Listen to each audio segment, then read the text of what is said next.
Where does courage come from? Where does moral courage come from?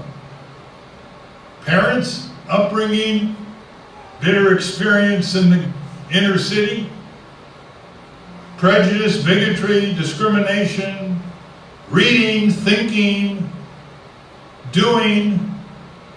It's a rare commodity. Moral courage is far rarer than physical courage. And there's a reason for that. Because physical courage is very much a decision of the instant. It happens when one instantly decides to rescue someone or instantly decides to defend someone. General George Patton in World War II, rather acerbic military leader, to put it mildly, once defined courage on the battlefield as fear plus 5 minutes. Moral courage, on the other hand, has a much greater vulnerability. It lasts longer, it's easier to retaliate against, and it's easier to smear. But moral courage is what we need if we're going to address the problems of our neighborhood, our community, our city, our state, our country, and our world. Because when the few decide for the many, and when concentrated power is held in the hands of fewer and fewer giant corporations that control more and more of our elections and our government and our economic future, that have no more allegiance to the United States and its people other than to control them, as they ship industries and jobs abroad to dictatorships, oligarchies, and the latest fashion, a communist dictatorship in China, by a Republican president and a Republican-dominated Congress egging it up.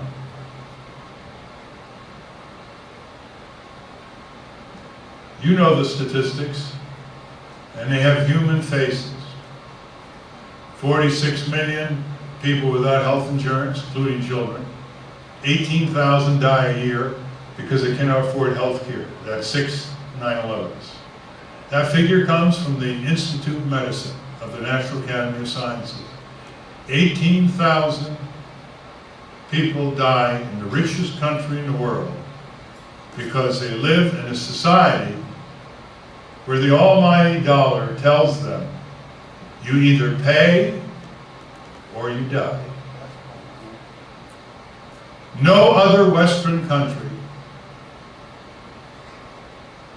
has an absence of universal health insurance. All of them have universal health insurance, except the United States. 48 million people make under $11 an hour before deductions and the costs of getting to work every day. You cannot live on $5.15 an hour, $6 an hour, $7 an hour, Walmart wages, $8 an hour, $9 an hour. You cannot support a family on $15 an hour in any decent way. Economists who have really asked themselves the question, what is the minimum salary for a family of 4 to live with the minimum necessities of life in America today? It's $40,000 a year. And you know what the federal poverty standard is for a family of 4? It's about $18,500. So when they say there are only 35 million people who live in poverty, in reality, It's almost half the population in the richest country in the world. While our national railroad system, called Amtrak, crumbles for lack of capital maintenance money to keep the bridges in repair and the roadbeds in repair, so we can allow this kind of transit system to declog some of our highways and airports. President Bush says you should only receive $900 million this year for the entire country. But President Bush then says the missile defense program will receive again, as it does every year, $9.5 billion. Now, the missile defense program will never work. The American Society of Physicists, some of whom consult with the Pentagon, years ago, when Reagan started this boondoggle that literally took money away from clinics, schools, mass transit, libraries, cleaner air, the American Society of Physicists condemned it because it wouldn't work from a physics standpoint. Among other things, it's too easily decoyed. Now that is just one example of a clinically insane allocation of your tax dollars because you're not in charge. And you will never be in charge unless you show up. And I'm not referring to you, because you have shown up. I'm referring to all the people today who knew about this gathering, who want a living wage, who want universal health care, who want their public works and services restored to a decent level, people who want to breathe along with their children clean air and drink clean water, people who want clean elections, people who don't want criminal wars, fabricated wars, spreading damage to the United States of America all over the world, bringing back dead soldiers, sick soldiers, traumatized soldiers, devastating Iraqis, people who don't want these things, people who don't want tax cuts again and again for the wealthy, while huge deficits pile up, which their grandchildren will have to pay for. That's what Bush is, a taxer of grandchildren. They're not here.